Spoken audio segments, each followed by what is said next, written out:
Le processus de réforme institutionnelle de l'Union africaine toujours en cours revêt d'une importance extrême selon les États. Le président rwandais Paul Kagame, qui a présenté le bilan d'étape de cette réforme lors du 34e sommet de l'Union, indique que des avancées ont été notées dans le processus de réforme.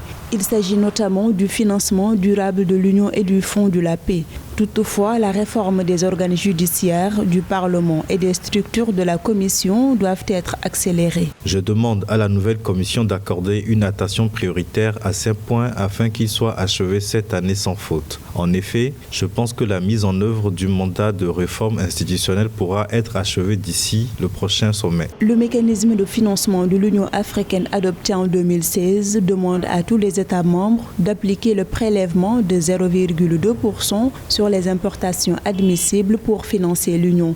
À ce titre, le rapport des résultats de la deuxième réunion de coordination semestrielle entre l'Union africaine, les communautés économiques régionales et les mécanismes régionaux recommande de mettre l'accent sur les mécanismes de financement des activités de l'Union africaine. Il a été recommandé aux États membres, à la Commission de l'Union africaine, de mettre l'accent sur les mécanismes de financement des activités de l'Union africaine en préconisant la culture des résultats, de préconiser le recrutement des cadres en fonction du critère de mérite. Une fois à terme, le processus de réforme institutionnelle devrait poser un nouveau jalon dans l'édification de l'Union africaine. Ces changements sont censés rendre l'organisation plus efficace, mais aussi la recentrer sur ses missions prioritaires.